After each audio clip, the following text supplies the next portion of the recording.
Assalamu alaikum. Hello and welcome to the Health Show, live surgery here on the Islam Channel. I'm Alistair Greener, and over the coming weeks and months, we'll be bringing innovative and pioneering life-changing surgeries to your screens. Now, our live studio audience are in for a real treat this evening, and I can promise you that you've never seen anything quite like this before. And we're bringing it to you live and exclusively here on the Islam Channel, so stay tuned. Now, this evening, we're taking a unique glimpse into the world of laser eye surgery. So what's involved in the surgery and how long does it take? Are there any complications? Well, shortly, we'll be going live to the London Vision Clinic where Professor Dan Reinstein will be performing LASIK smile surgery, a minimally invasive procedure that he's pioneered using the very latest technology. Meanwhile, here with me in the studio is Mr. Glenn Karp, who is a colleague of Professor Dan Reinstein at the London Vision Clinic. So, first of all, welcome. Great to see you. And thanks for being part of this very special show. Thank you, Alistair. It's a pleasure to be here tonight. Tell us a little bit about how you and the professor came to work together and what you do at the clinic. So, the Prof created the clinic in 2002. I came over from South Africa to further my studies in ophthalmology and to super specialize. And I was fortunate enough to begin working with him. I was due to spend 2 years with him. And of course, 10 years later, I'm still there at the clinic. So it's been a wonderful journey for me, and I've learned a fortune from him. And it's been really great. We work really nicely together, and we've had a lot of fun and a lot of exciting projects to work on over the years. And if you were in the clinic, which we're going to go and see in a short while, if you were there this evening, what would you be doing? Would you be performing the role that he's performing this evening, or do you have a different role? No, so we perform interchangeable roles. At the moment, he's been doing his pre-surgery preparation. There's a lot of checks that we would run through for each patient before the treatments, and also a little bit of last-minute education for the patient, just getting them up to speed with their drops, their aftercare and things like that that they would need for the immediate period as well. Well, we're going to talk through that whole process from the very beginning all the way through it in a while. Fantastic. But for the moment, thanks very much indeed. And Glenn, as I said, will be talking us through this live procedure. Meanwhile, our studio audience will also get the chance to ask Glenn any questions they may have regarding the live surgery. We'll also be learning about Professor Dan's patient, Leila, and we'll be following her journey from the moment she decided to undergo laser eye surgery. So right now, let's find out a little bit more about the London Vision Clinic and what they do.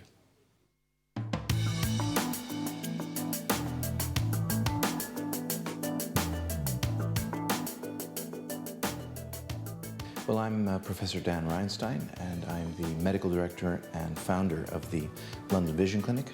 I set up this clinic about 15 years ago. So what we've been able to do since I established this clinic, the concept was to have a center of excellence but specifically for refractive surgery, meaning the surgery that involves trying to get rid of or at least reduce dependence on glasses and contact lenses. I wanted to have a place where not only the standard of the surgery was as high as it could be, but that the standard of the preoperative assessment and the standard of all of the post-operative care was as high as possible. One of the things that I was able to develop was a procedure called laser blended vision. Now, this is a complete revolution because it treats aging eyes. So blended vision does not involve going inside the eye. It's done in 10 minutes in both eyes, and it heals in 3 hours. It's more accurate than intraocular lenses, and it's adjustable, and it's reversible. So there's no reason to go inside the eye anymore, although, you know, it does involve having the right technology and the right expertise.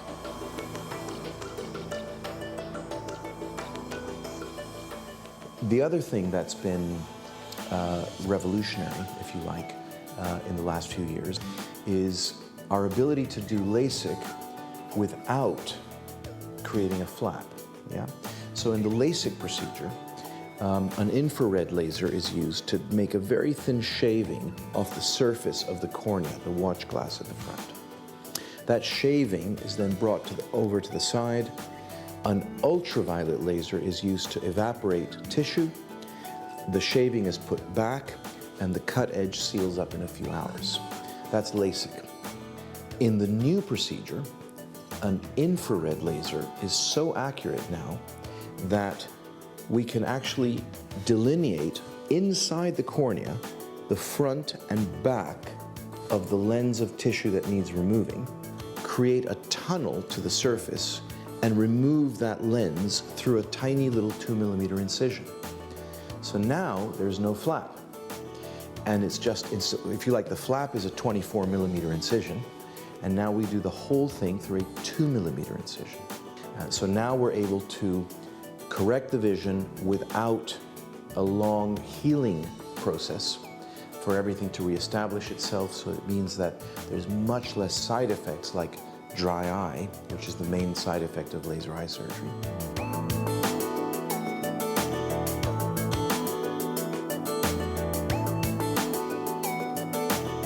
My philosophy about laser eye surgery is that if you're considering laser eye surgery, you should not do it unless you're doing it at the highest standard. It is possible to make laser eye surgery less expensive by cutting parts of the process out, cutting the amount of time with the surgeon down to just the surgery and not the post-op care.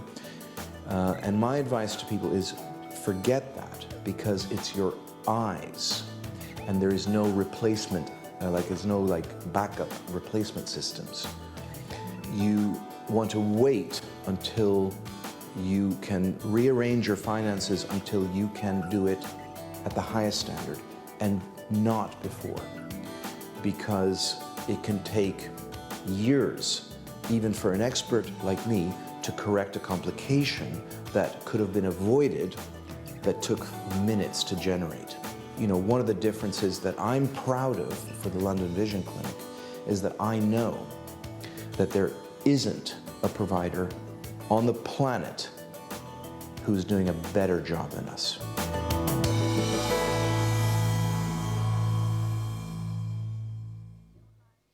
Wow, what an impressive clinic. I mean, that really is amazing. What a fantastic environment for you to work in, and with that very latest of technologies. But you must get lots and lots of questions from people. We always feel very nervous about our eyes, don't we? There's something about them. What are some of the common misconceptions people would have about laser eye surgery when we think there's 100,000 done a year in the UK, 37 million have been done worldwide? Sure. What are people thinking sometimes before they have it done?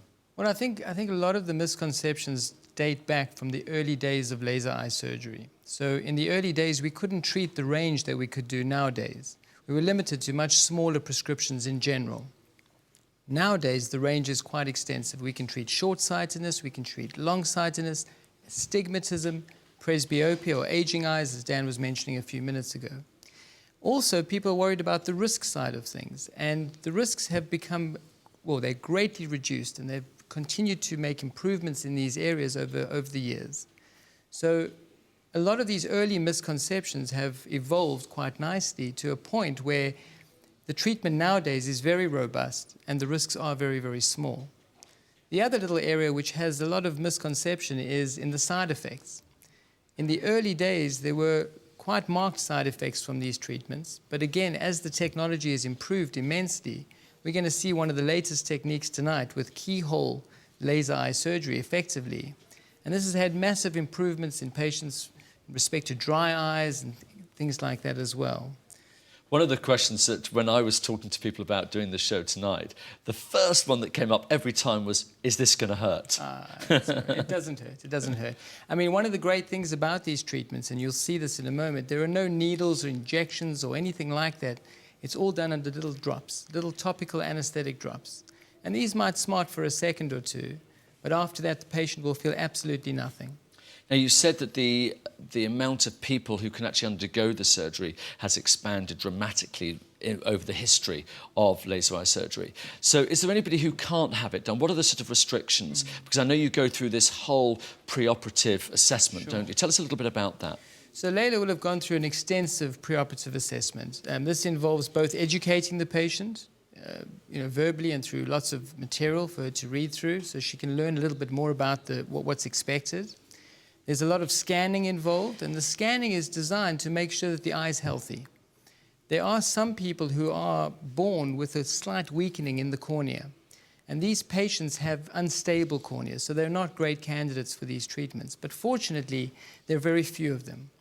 So most people nowadays are good candidates. She also would have gone through about an hour and a half of clinical evaluation of her eye.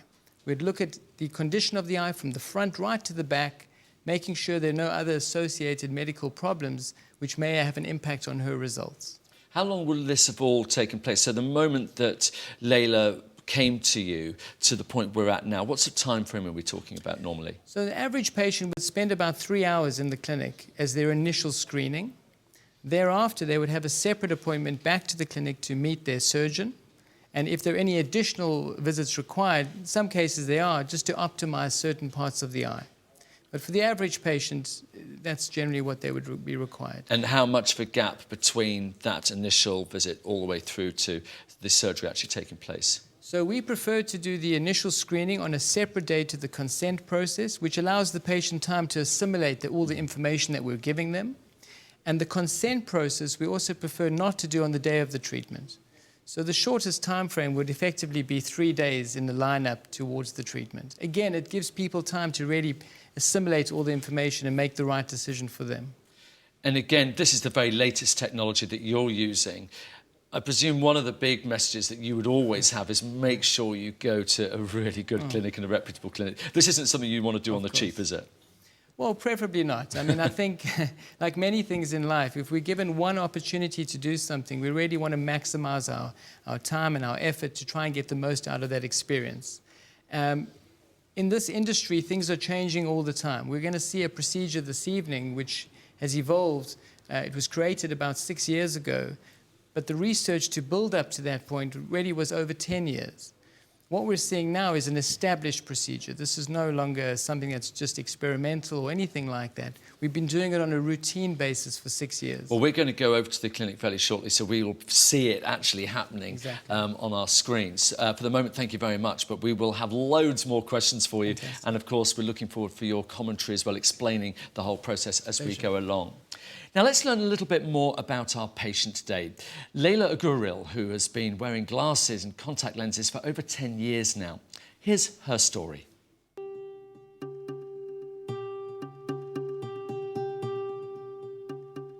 Since when I was young, I had to have these little pink, ugly glasses frames, and I was like, I am not wearing glasses to save my life. And my sister used to wear glasses and contact lenses, so as soon as I was able to start wearing contact lenses, I think it was probably secondary school, I'm not sure, then I decided to go for the contact lenses. I'm short-sighted, so close-up talking is when it was the board I couldn't see properly, but then later as the years progressed it was getting worse, and when I'm out about I could have to squint and see, who's that person? Is that person waving at me? I don't know who that is, and I'm just like, hi, and it's someone I don't even know. So I come into work and I'm always on the screen sometimes if I'm based in the office. Sometimes I get a bit dry eyes, and I do keep solution next to my computer, because then I can just quickly take them out, clean them and then put them back in. It's like there's something irritating you, and sometimes you don't have time in the day to come and take these contact lenses out or do it. There's been times where I never had solution at work, so I'm struggling throughout the whole day, try and clean it myself with my own eye, go like that, rub it, and it is really annoying. But now that I've learned, wearing it so long, you learn to adapt. So when I first went in, I was like, oh my, this is a posh place. Like, am I going to fit in? All of this stuff came through my head, like, am I okay for this place? All of the things naturally, and also, am I even going to get approved for my consultation? Are my eyes okay for this treatment? Sitting there and wondering, what to expect was slightly nervous at first, but the staff were really friendly. I was seen by a consultant. She reassured me, the procedures, what's going to happen. I just felt safe and I felt at home. I was thinking to myself, why are you worrying so much when, you're in a place where everyone knows what they're doing? It's not something new. The The London Vision Clinic had a lot to offer that I was looking for. Not only do they treat me like I was their own, they gave me that comfort and I could trust in them.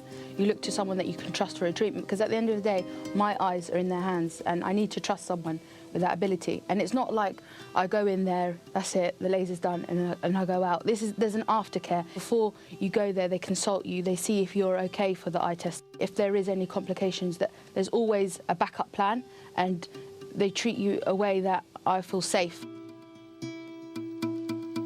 There was one incident I had where my right eye was really itching me and it was really red, and I just thought, you know, something's gone into it. You know, my contacts, I probably thought they might be a little bit old, but I changed it and it was still irritating me. The whole, I would say, a week, I had my eye was red and I was thinking, what's going on? I'm not sure. So then I actually booked an appointment and I went to the optician to see what was going on. And they actually said I had an infection and that I actually created a small scratch on my eye, and they said had it not gone any closer I could have gone blind.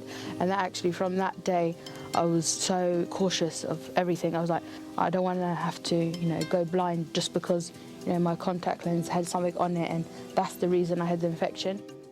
From that day on, that changed everything. I was really worried and I took extra care, and that's actually one of the reasons I looked to laser treatment, because I don't want that to happen. Like, even if there is a risk during laser treatment, it's not that, you know, there's a percentage of the risk, but there's a higher risk with the contact lens. So from that day on, I saw, you know, vision to a new extent. What an incredible story, and I'm sure it's probably, Glenn, a story that is actually fairly typical. Many people will have found themselves in the situation that Leila did. Yes, I think each patient that comes to us has their own unique perspective as to what they would like to achieve from the laser eye treatments. A lot of people, unfortunately, do get various complications with their contact lenses. Of course, there's certain activities that we all do on a regular basis which are not ideal for glasses, such as swimming and things like that. So it's really down to the individual. They'll know where the frustration in their lifestyle lies in terms of trying to keep their vision corrected. It's just tough enough wearing reading glasses, having to remember where you've put them all. That's a tough thing. The nuisance factor alone can be quite a chore sometimes. Quite right, yes. That's right.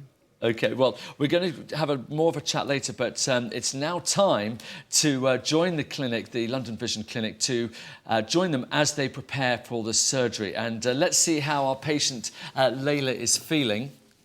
Are they there? There they are. Yeah, we are. We are. Hi. Hello. Actually... Sorry, Leila. Yeah, how are you feeling? Can you hear me? Yeah. So I was really excited. I still am excited, but slight nervous, like anxious feeling.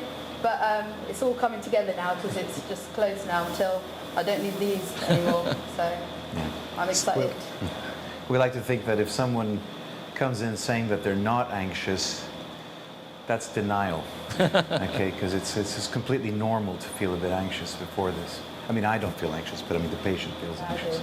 So Dan, can you talk us through what you will have done to this stage? Obviously, Leila's come in this afternoon. Talk us through the events that have taken place to get us to this point just before surgery takes place. Well, apart from the fact that she's already spent 3 hours in the clinic prior to today, okay, because obviously the main trick, if you like, about the safety of laser eye surgery is not operating on the wrong people. So that's where the big difference comes. So we spend an inordinate amount of time looking for a reason to not do the surgery first. And of course, most people pass the test. I mean, 97% of people who walk through the door are candidates. So Leila, today, all she had to do was come to the clinic and not wear any wool or materials that give off lint, because we don't want particles floating around in the operating room. Not wear perfume, because perfume can affect the laser energy. It's an atmospheric absorbent for laser energy. And that's about it. We take it from there. I mean, the surgery, as you'll see, only takes a matter of about 10 minutes. The patient is usually in the operating room for about 20, because we like to manage the anxiety as best as we can. But Leila will be in the clinic for 2 hours, because we have a whole process to get people acclimatized to the clinic and to go over the medications for the day, what we're going to do for the rest of the day, go over all the explanations of what we need to do today. By the time they come into the operating room, they've been here already for a good hour and a half, and it's not like they arrived and they're under the laser 5 minutes later. So we try and take things easily because we consider 50% of our job to do the surgery perfectly, 100% perfectly. That's only 50% of our job. The other 50% of our job is managing patient anxiety. And that's literally an integral part of being good at laser eye surgery and getting the best safety, because a patient who has the anxiety managed does much better during the procedure and doesn't interrupt the procedure as much. So, Leila, you're looking pretty relaxed there about the whole thing, and I presume a lot of that has become as a result of the professor talking it through with you in every detail. Did you have many questions beforehand, or was it pretty well set? Yeah, slightly. Before I was slightly nervous a bit, and I think, you know, all of the staff have been so brilliant to calm me down. You know, they're telling me every step and, you know, what I need to do, what I have to look out for just beforehand. I had a nice massage, like, to relax me a bit, and that really did, like, comfort me and, you know, brought my nerves down so much down. And I feel really, like, now I feel excited. I still got that kind of anxiousness and nervous, but I'm excited to finally get this done. But yeah, I think the fact that everyone's telling me step by step what's going to happen, and even the aftercare as well, what I will expect and stuff like that, that's a great help on my nerves especially. And how much of a difference is this going to make to your life once you've had this surgery? What difference is it going to make? It's such a big impact. Even this morning when I was packing, you know, my clothes for the hotel tonight, I was thinking, do I need to take my contact lenses solution? And I was thinking, actually, I don't even need to worry about that. Like, normally that's the first thing that I have to think about when I'm going, you know, away to stay over and stuff like that. And the fact that I've been wearing these glasses for a whole week has been just so, like, I can't see from the side. You know, when it's raining, I have to keep taking it out and cleaning it. It steams up. I just can't wait to take these glasses and, like, throw up in the air. Literally. Now, we've got a bit of a question for you, Professor, is that I'm sat here with Glenn, and he's already explained that he would be doing the same role as you if he was there. So my big question is, who's actually better at doing this, you or him? Well, no, actually, that is a great question, because we actually tested this scientifically, really scientifically, and we did it very scientifically. We actually published our results, and we now have 2 publications in the Journal of Cataract and Refractive Surgery, which is one of the major scientific journals in our field. Both publications, the first publication was demonstrating that after 15,000 procedures, my safety and accuracy was identical to Glenn's first 200 procedures. And that was a way of demonstrating that full, proper, in-depth fellowship training can lead to a novice starting at the same level of safety and accuracy as an expert. The second publication we published just recently, where we did an analysis of our outcomes. And not only that, but we analyzed the video feed from the lasers. And what we did was we showed that our procedure times are identical. So whether Glenn is doing the surgery or I'm doing the surgery, we've got online, we've got this video of each of us operating on an eye, and you can see every step is done precisely at the same time. So the answer is neither of us. And in fact, I've got to tell you, because my near vision and distance is starting to deteriorate, according to my age, I'm actually looking forward to Glenn doing my surgery pretty soon. I did his a few years ago. I'm not sure who's more relieved to hear that, Leila or Glenn, or you for that matter. We'll let you do your final preparations, and we'll come back to you very shortly. For the moment, thank you very much indeed to both of you. Thank you. Wow, amazing, isn't it? And, you know, it's funny, we were talking there earlier on. I know how Leila's feeling. You know, we should talk about the reading glasses there, and it is a pain having those reading glasses. So amazing to see how her life is going to be changed in just 10 minutes. Now, we're going to tantalise you a little bit longer because we're off for a break now. And when we get back, we're going to be going live to the clinic and we're going to see exactly how that goes. So don't go away. We'll be back very shortly.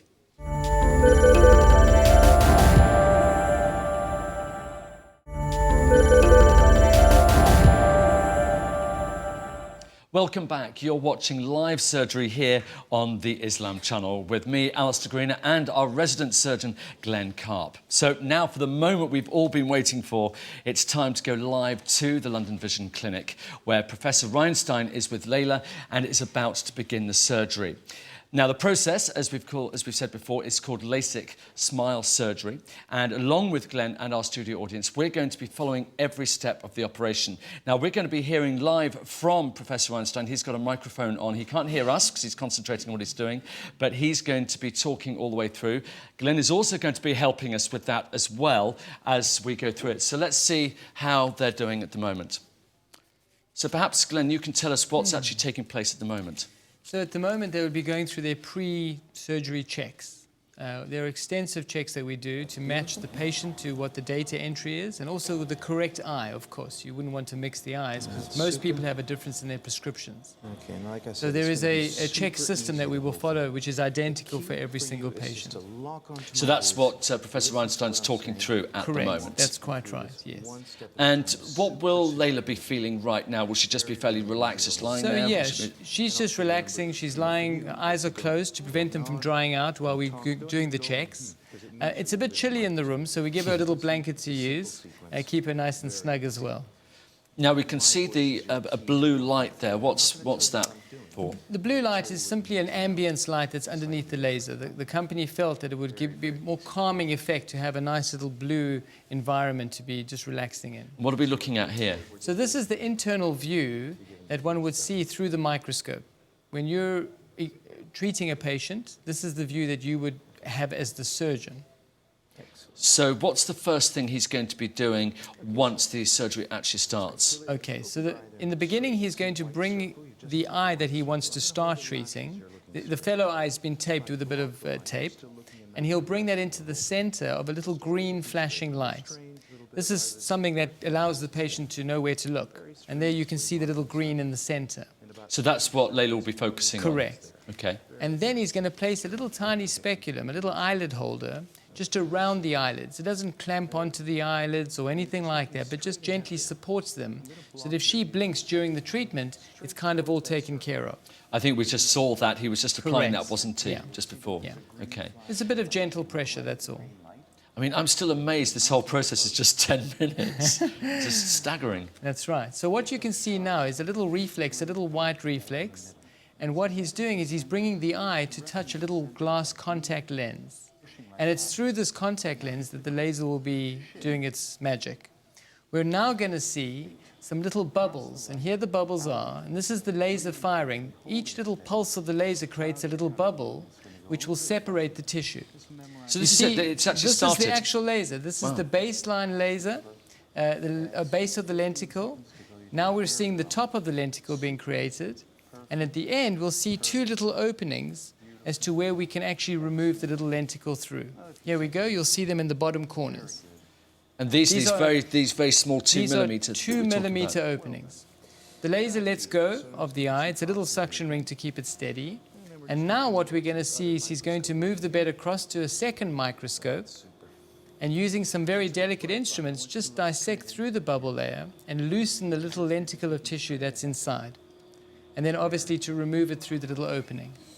So these are just the little bubbles that we're seeing. From Leila's perspective, it's quite fuzzy, the vision, of course, because she's looking through a whole field of bubbles.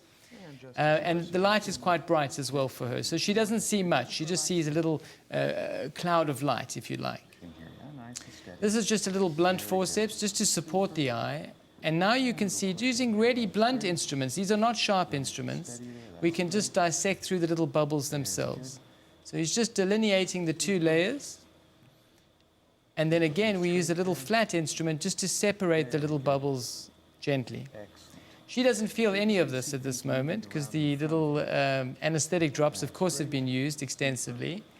So is she aware of any sensation at all? Not much. She'll be aware of things moving around in front of the eye, just very generally speaking. She won't know what it is. And there you see he's actually loosening the two layers individually.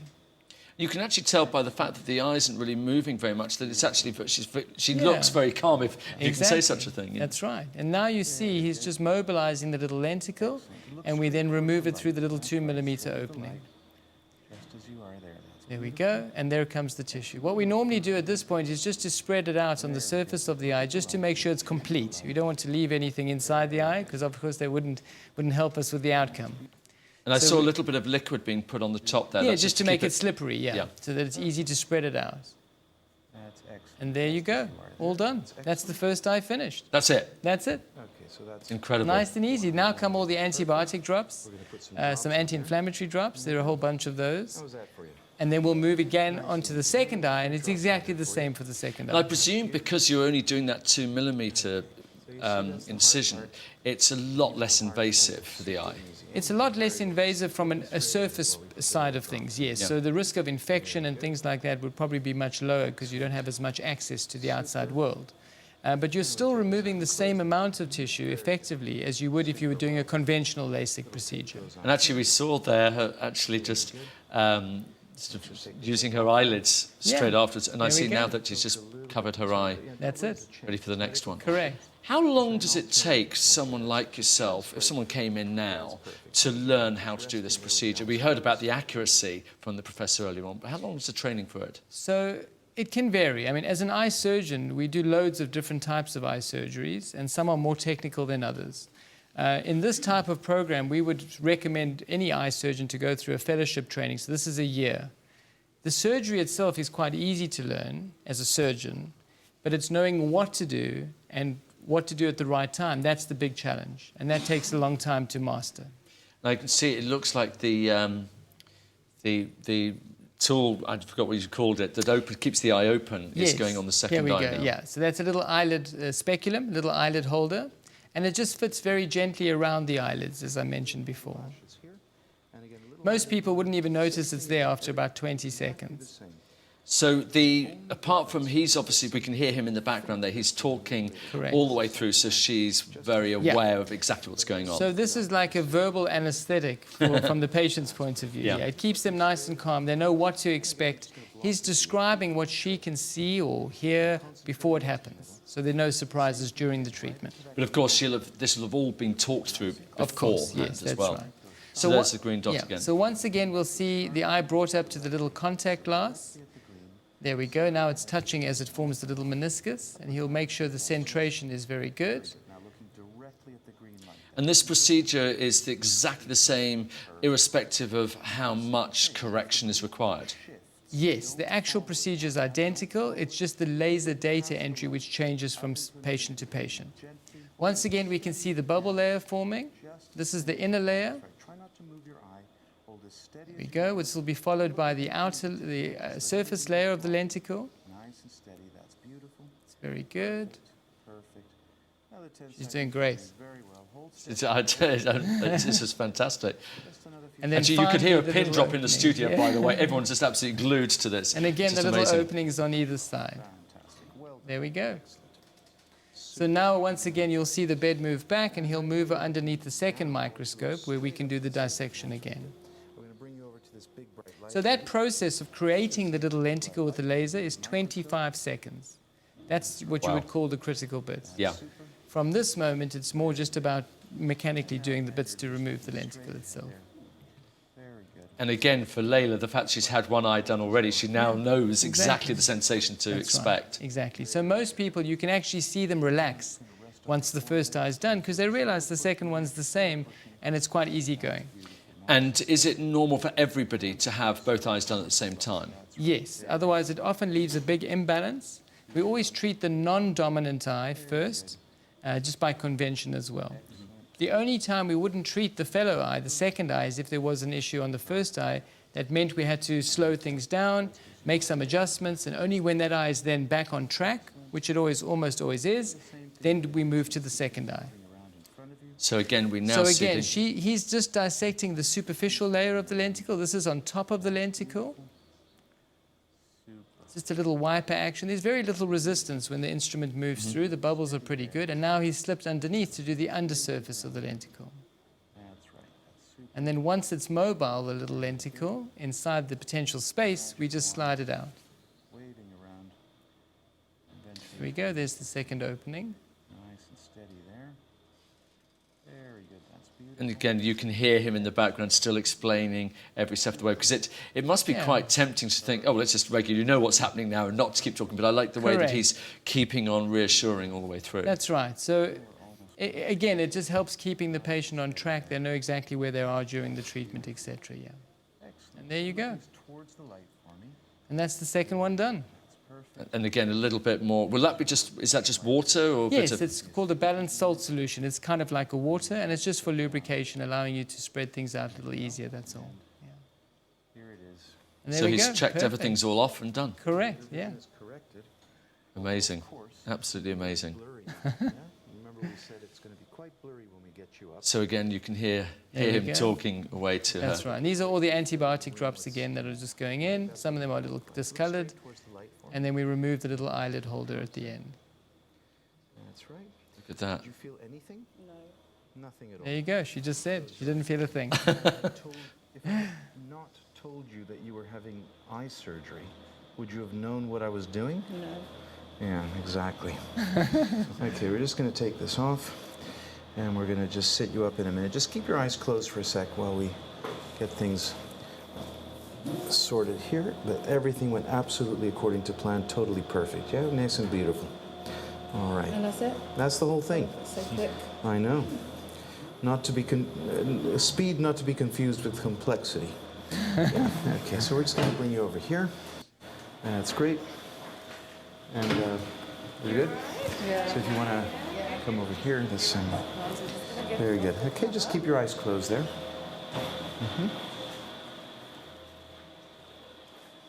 Okay. Good. So. Good. Okay, so why don't you sit yourself up? See if you can get yourself up like that. That's great. All right. You all right there? Okay. Super. All right. It's going to be quite fuzzy when we get you up, so just open your eyes now. Yeah? It looks like we filled the room with steam, Yeah. yeah? That's right. It's like a steam room. That isn't, actually.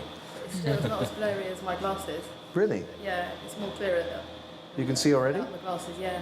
Would you have been able to see that? Yeah. Without glasses, would you have seen that? No, it would have been blurry, Yeah. not that. Can you tell the time? Yeah. What is it? It's just nearly 5 to 9. Yeah. How many seconds? Oh my God. I can see the little one on just going up to that level. Yeah. And that's so fast. I can't That's believe a how crazy quick it thing. was. I I know. didn't even feel anything. Like, No. Just lights. I felt like I was in a galaxy. There you go. You know, in the clouds with the... You mean Star Trek? Yeah, that's Yes. it. Yeah. Yeah. Welcome to the Star Trek Yeah. Enterprise. I did. I can't listen, like the little thing, but I can't believe how quick that was. Yeah, I always wanted to be the doctor on the Starship Enterprise. That was so quick. And it's like all of that worrying and the Yeah. anxiety, all of that, it's just gone like in seconds. Yeah, yeah, yeah. And did you? I mean, obviously, people watching it were going to think that that must be very uncomfortable because of the way it looks, because they're looking at it through the microscope. Yeah. But, I mean, what did you I feel? think it really helped that you was speaking. Yeah. Because it calmed me down. I Yeah. didn't know what was happening. I just had to keep looking. And while you were saying, like, you know, that I think it was the blue or the green that was drifting off. Yeah. And you kept telling me to come back. It's That's like you right. were That's like right. watching. I said I felt really comfortable. Yeah, good. Otherwise, I think not knowing makes you more Of course. anxious. Like, Yeah. what you're doing next or what. Yeah. I think that really helped. That you know, you talking to me. Yeah, well, that's part of the Yeah. secret sauce. Yeah, Yeah, exactly. no, that really helped. Okay, so we have one more step before I have you leave the room. So come with me. What's your step here? You can see that I step. can see it. Yeah. We're going to take a seat here. We get the trolley over here. Can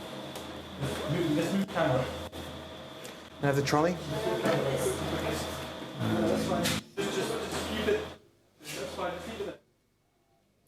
Okay, we'll go back to them in a little while, but just absolutely staggering. First of all, everybody, I think that deserves an amazing round of applause, isn't it? Absolutely incredible. Absolutely amazing. And to see it live for all of us, as I said, while that was all going on, you could hear a pin drop as everyone was focusing and concentrating on what was going to happen. Let's go back to the clinic. No wonder you're seeing pretty well, actually, because there's very little swelling. Yeah, that's very good. So I'm going to put a little bit of this orange dye in. Just look up for me. So your eyes might look a little bit orange later. Don't worry about that. Or the tears will look a little bit orange. Close your eyes and open your eyes and look straight into this blue light. That is great. Just looking straight ahead there. That's beautiful. Just checking here. Super. And just looking straight here. Straight ahead.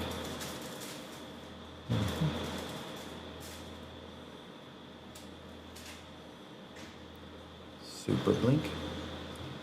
Fantastic. All set. Totally perfect. Done. Oh, thank you so much. You're Honestly, welcome. Thank you. Okay, so Susie's going to take you to the little recovery room. Okay. I'll see you in a little while. Oh, brilliant. Absolutely Great, yeah. amazing. And you know, the thing that strikes me is just how, I know he's done loads of these, but he's just so calm and soothing. I mean, you just feel like you just want to go to sleep hearing that sort of wonderfully relaxing tone. But I think that's the same in many professions when you are very experienced. You know, if you've flown, for example, for many, many years, you've seen things happen, you know how to approach them. Anything that might not be 100% right, you can get things back on track quite quickly. And I think that's the beauty of where we find ourselves today. Having done this now, in my case for 10 years, in Dan's case for about 18 years, you know, you're very, very well equipped to handle anything that comes along. So. Now let's go back to the procedure itself. What we saw there was the professor saying that Leila was going to go off to the recovery room. What's that? So it's just a little nice little quiet room, nice and warm. As I said, it's quite cold in the laser room for the laser's benefit. So she gets just to relax with her eyes closed. The nurses will come back through, help her with her first drops. Most patients are in the clinic after the treatment for literally 5 to 10 minutes, and they can be on their way home already. Well, we'll They're welcome to hang around a bit longer, but that's the reality of it. You're absolutely fine to make your way in that short space of time. Well, we'll talk a little bit more about the aftercare, because I know that's equally important in the whole process. What I'd like to do is involve our studio audience who've been sort of sat here patiently and watching, see if we've got any comments or any questions that people might have, especially having seen it now, what you might be thinking. A lot of those questions were actually answered. Anybody here's got a question they'd like to ask? Yeah, just over here. We'll get a microphone to you. First of all, just amazing watching that. Just so excited because I'm considering it in the future. But that's what my question's related to. So I'm in my mid-20s. Is there a minimum, first of all, a maximum age that you can have it at well, beyond that you can't have it anymore? That's a great question. I think, firstly, from a minimum age point of view, the youngest age we treat is 18. But at that point, the scans that we do before the surgery have to be very, very regular. If there's anything suspicious, we may wait a few more years till 21, for example. But most people from the age of 21 onwards, certainly, if their eyes are healthy, they're great candidates. On the upper end, there is no upper end. If, again, your eyes are nice and healthy, you can have treatment in your 80s. The treatment is designed to be able to treat all forms of correction at the end of the day. So as long as the eye is healthy, then you're a candidate, in principle. Now, our eyes change all the time, don't they? So That's how quite right. long will a procedure typically last for in terms of its effectiveness? So most of us having treatment in our 20s, for example, should enjoy very good vision up until the age of around 44, 45. And this is where presbyopia, or aging eyes, takes over. I love the way you look at me at that point. Thanks for that. And this is where the muscles of the eye start to weaken, and you'll find that the reading vision will start to drift. But this is the beauty of laser treatment. It's not a one-time treatment. Providing there's enough tissue reserve, one can simply have an enhancement, as we call it, a small adjustment, just to reposition the eyes into a more suitable balance to reinstate the vision that may have drifted away over time. OK, well, I see we've got Dan there ready and waiting. And actually, for our studio audience, we're going to let you guys ask the professor a question, if any of you have got a question about the procedure you've just seen. First of all, congratulations, Dan. That was just absolutely smooth as clockwork. You actually seemed, after the whole process, well, yeah, of course that's the way it is. I seemed, sorry. You seemed, of course that's the way it would go. Of course it was going to be as smooth as that. Of course you're going to feel fine. Well, you know, when you do something 24,000 times, you kind of know the answer. Yeah. Okay, well, we're going to now open this up to our studio audience. So we've got a roving microphone here. Have we got anybody got a question for the professor? Just behind us over here. And interesting enough, we've just had a question from a gentleman who wears glasses, and the next person also wears glasses. So this could be particularly pertinent for him. So off you go. Assalamu alaikum. I'm Mahfouz. I'm a biomedical science student. My question was, because I also wear glasses, I go to the opticians, and it seems there's a wide range of different issues that people can have with their eyes. It's not just short-sightedness and long-sightedness. What different issues does laser eye surgery cure, you could say? Well, the laser eye surgery that we're performing here is related to correcting the vision, meaning correcting the need for glasses. It's focusing the eye. Of course, the eye is such a complex organ that we are separated from the rest of surgeons, and we just do eyes as a specialty. So there are retinal problems, glaucoma problems, inflammatory problems. There are all kinds of things that can happen to an eye. And of course, as I mentioned earlier, that's why we spend about 3 hours in a preoperative screening session. For an eye exam, you talk about going to an optician's, this is about, you know, 6 or 7 times more detailed than any of the most detailed optician exam that you'd ever have. So in watching you now, you've asked Leila to go into the recovery room. What's the process going to be for Leila from this moment? Well, now she's just going to rest with her eyes closed for a few hours, and then she's going to open them, and she might feel a little bit of scratchiness or discomfort, teariness, light sensitivity for a few hours, or nothing. I mean, most people feel nothing. Some people feel a little bit of discomfort.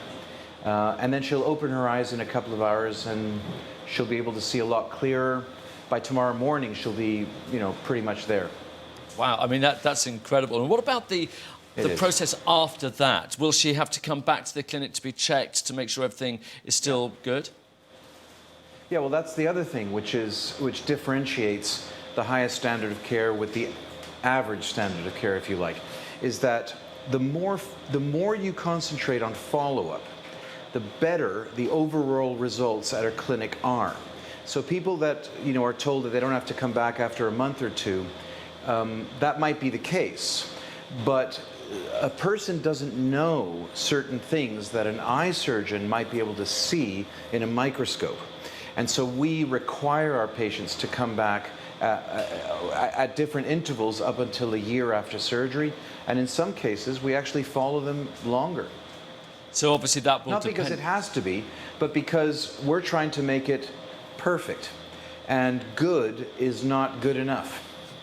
I like that, very good. Now, talking of the different procedures, and we've had a couple of questions from the studio audience, I just want to see if there's any more questions here for the professor.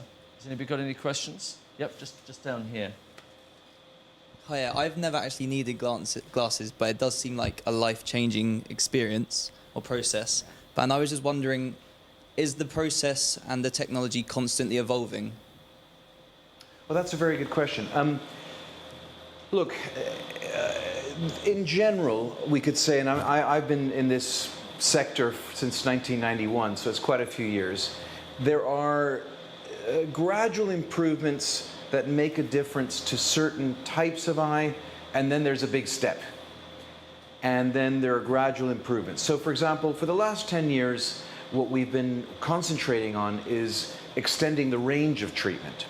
So somebody who's a -5 or a -3 or -6, even a -8, today will receive practically the same treatment than they would have 10 years ago, you know, at a high standard clinic. What's changed is that now we can go beyond that. We can go to -10, -12.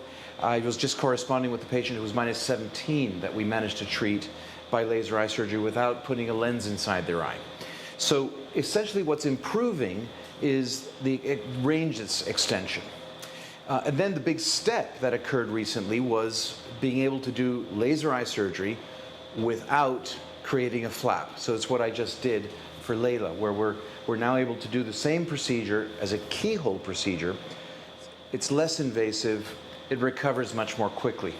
But essentially, as far as the quality of vision is concerned, we've pretty much maximized that now for the vast majority of eyes, and we've made it possible for people that were told before that they weren't candidates. Most of those people now are candidates for laser eye surgery. Thank you very much indeed, Professor Reinstein. We're going to leave you just for a second. I know Leila's going to be joining you in a moment, so we'll come back to you in a few moments. But for the moment, thank you very much indeed. So it is amazing to watch that whole process and that procedure. We talked about who it's open to, pretty well everybody. What about the cost? That's going to be another question. Is this something that can be done on the NHS? I think someone was talking about that before we went on air. So unfortunately, it's not available on the NHS, certainly in the UK. All these treatments are done by private clinics. In the UK, we have two kind of streams. We have the high street chains, and we have the more bespoke clinics. And this is spread out throughout the country as well. OK, so we'll go to the audience again. I want to involve you guys. You've seen the whole process. We're going to ask Glenn any other questions anybody's got. Yeah, we've got a question just back there. Cheers. Thank you very much. I was wondering if there was any side effect to the procedure, or more specifically, any recurring side effect. Sure. There are actually two main side effects that pretty much everybody will experience, certainly in the first few months after the treatment. The one is a bit of dryness of the eyes, and this is because the nerves in the eye are obviously interrupted, or they've been bruised a little bit, and they take a little bit of time to recover. So we use artificial tears to supplement the tears, and as people move further away from their treatment, they end up needing them less and less. The average person needs them for a few months. The second one is the swelling. So we noted from Leila that things were quite misty at the end of the treatment. It's like looking through a bit of a fog, a little misty vision. This is the swelling, and everyone gets it. Overnight, 80% of it will settle, so the vision clears, but it's the last 20% that you might really not notice in the daytime, but you see it at nighttime as a halo.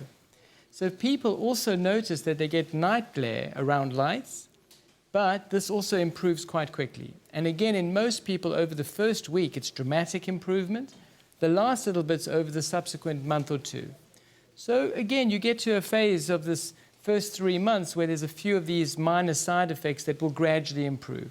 It's very, very rare nowadays with modern techniques that people will still be at 6 months or a year with significant side effects. It's very, very rare. So for the vast majority of people, within a few months, they will have this amazing eyesight and they will have forgotten all about the procedure, just getting on with their lives. That's quite right, yeah. And not having to buy contact lenses or go to the opticians for glasses. Correct. It's just one pair of glasses, and that's the sunglasses, yeah. And talking about that, I mean, do people, if you've been through this surgery, are you more sensitive to light? Are you more sensitive to UV rays, things like that? So again, in the early phase where there's still some bruising or inflammation, people can experience a little bit of light sensitivity, but this does settle very quickly. And if people are struggling in those areas, for the odd person, you can provide extra drops, which will settle that much quicker as well. Okay, is there any other questions in the audience anybody's got? Yeah, right down the front here. Hi there, congratulations again. I think your clinic sounds really great. You've told us about your many success stories. I wanted to ask you, have you had any interesting or stories that you can share with us? Oh, there's always one, isn't there?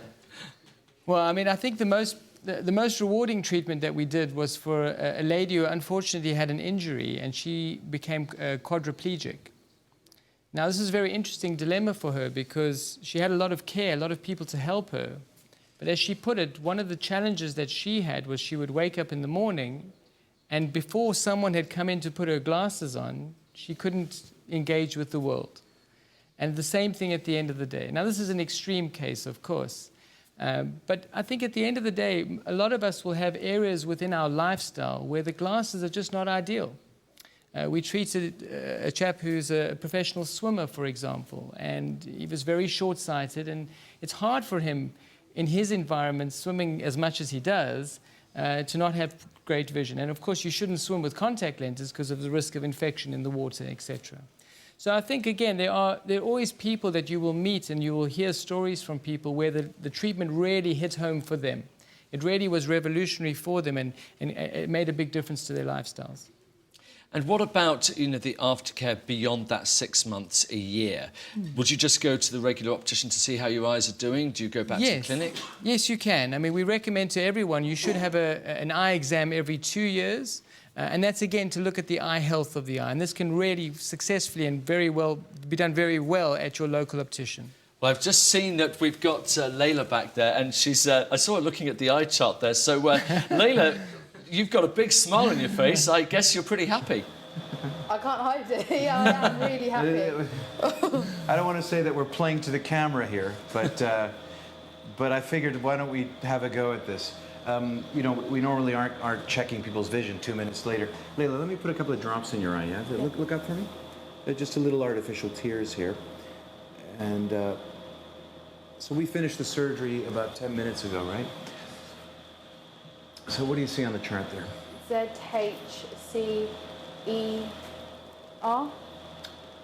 Okay, so you just read out the 2020 line there. Oh my God.